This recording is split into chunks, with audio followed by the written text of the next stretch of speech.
Bismillahirrahmanirrahim. Ladies and gentlemen, my dear Asfar and the team of the Nutshell. First of all, at the outset, I would like to thank you, Asfar, to you and the entire team for providing this very wonderful opportunity, standing before this very august gathering of professionals, businessmen, the local and global players in this hall.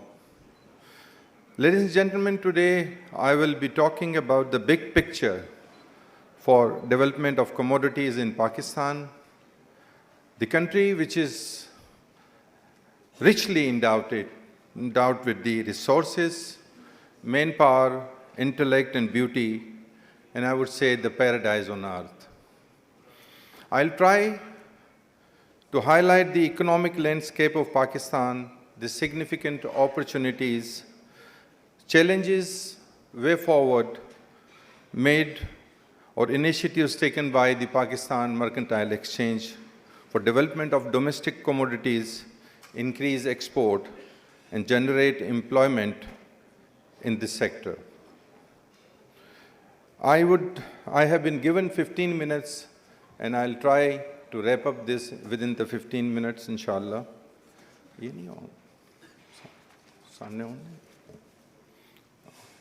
no problem. I would like to express my apology if I would be repeating, some of the information which you are already hearing since the last 2 days. I know that number of information has already been presented to you by the number of very learned speakers before. And maybe I would be speaking the same information, because please apologize me in advance for that, As we all know that the economic landscape of Pakistan, we are the 5th most populous country in the world.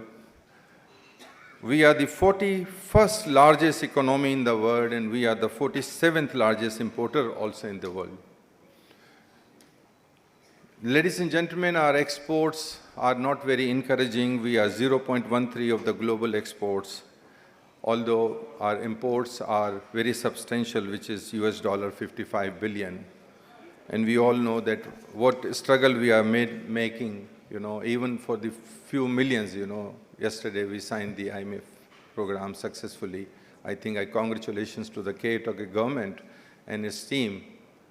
But I think this country is full of resources, we need to explore them. Regarding the agriculture landscape, the agriculture is 22.9% of the GDP. We employed about 37.4% of the labor.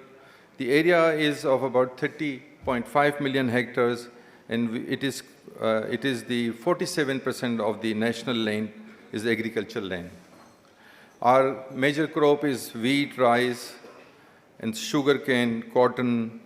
And this year we are lucky that our cotton will be about 6.5 billion bales, and we will be less importing the about 4 billion cotton bales this year.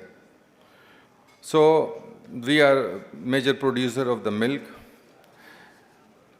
It is also very, heartening, and I'm very delighted to inform that we are one of the largest producers and supplier of food of many crops, rice, onion, wheat, orange, apricot, cotton, sugarcane, mango, milk, and chickpea. We are contribution, the agriculture, we also have commodities which are non-agri, which is a mining, which is a great resource in Pakistan. And that also contributing to the Pakistan, the GDP, 3% of the GDP. The minerals output area is about 6 lakh square kilometers. 92 non-minerals, 52 are commercially exploited with a total production of 68.52 million metric tons per year. And our average growth is 2 to 3% per annum. So you can understand that how potential is there. We are only taking out 2 and 3%, out of our entire resources. Although this 2-3% is now, you can imagine that they are SMEs, about 50,000 SMEs are. So if we increase our productivity in this area, how many SMEs will be working on that, and how many employment opportunity will be increased. So our direct employment presently is only 3 lakh workers, and we are the world's second largest salt mines and 5th largest copper and gold reserves in the world. We are the second largest coal deposits in the world. I would skip this slide because it will be on the website, so I would just, for the scarcity of time, I will not be taking your time, but I will be talking about now what the key challenges and the way forward for development of domestic commodities in Pakistan are. What are the key challenges in the agriculture sector? In the agriculture sectors, we require modern technology because we are not applying, we are not, our farmers are not enough educated to use the modern technology.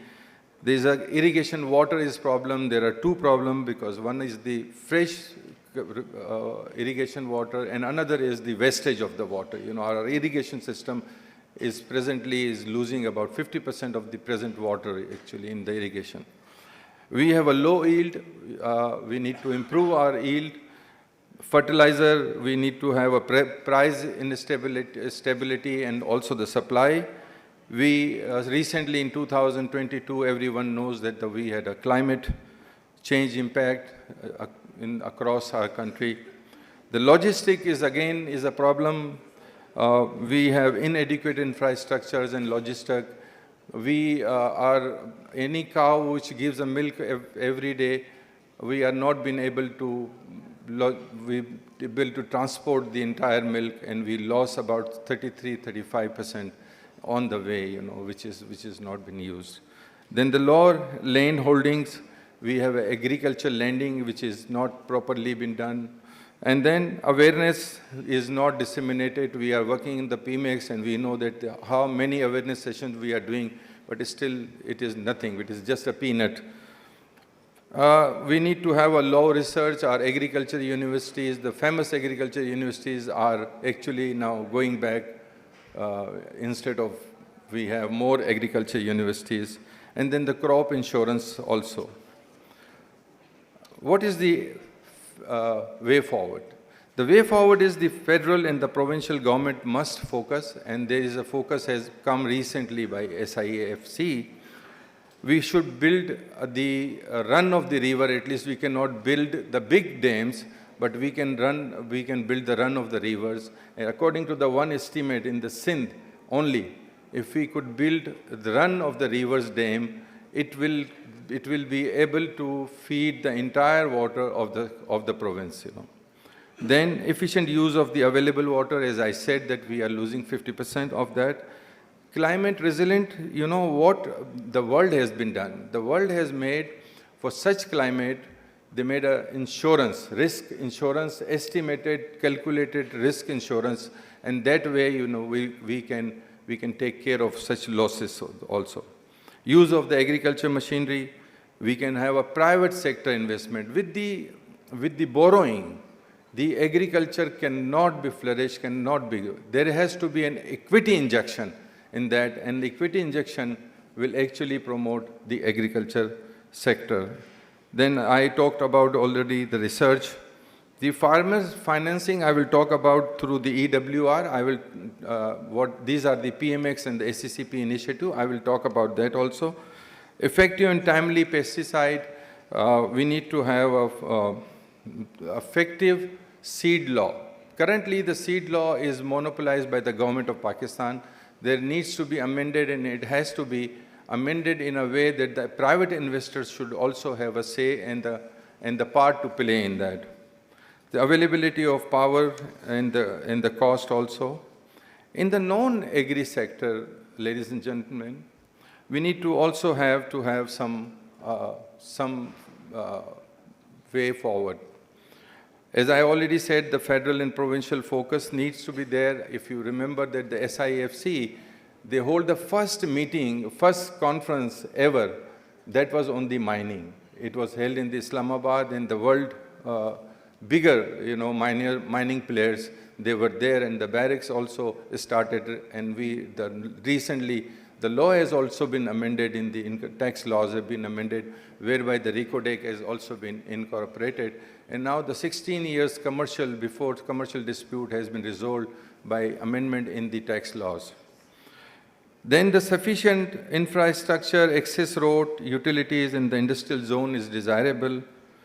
I must say that, if the time would be permit, I will share the story of the Malaysian development, MIDA, actually, when they formed in 1987. If the time will permit, I will definitely share that story also.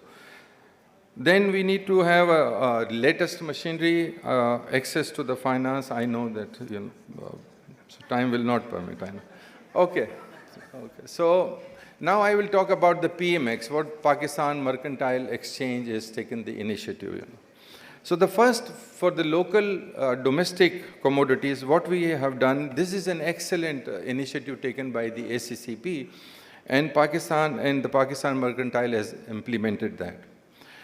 In this way, there is a centralized collateral management company has been formed, whereby that company is looking after the warehouses, whereby the farmers can bring their goods, and they have three options. The first option is that they can keep their goods there, and whenever they want to sell it, they can sell it. The another option is that they can bring the goods, they can keep there, they can get the electronic receipt from that collateral management company, and that receipt is available to be kept with the bank, and the bank, he can borrow the money from that. So his farmer's goods is there, and then he is satisfied, he has taken whenever he wants to sell it. The third is that he keep the goods there, and he bring the EWR to the PMX, and we on the electronic platform sell this receipt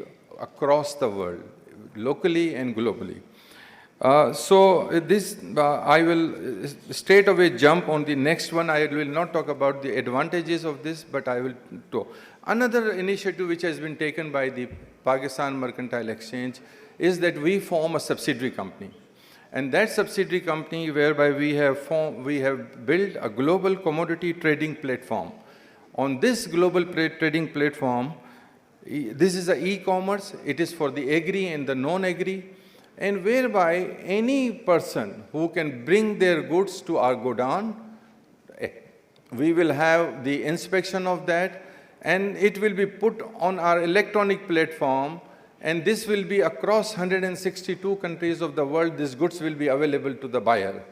For example, if somebody is bringing a chrome ore to our platform, electronic platform, and if as I gave you example, if the China is buying from Pakistan $70, and they are selling on $135 from some of the country. But if you bring it to the platform of global commodity, you may get the best price, maybe $100, maybe $80. So this electronic platform will actually provide an opportunity to those people who are not been able to export their goods directly to the buyers. So this platform will be given an opportunity to almost 160 countries of the world.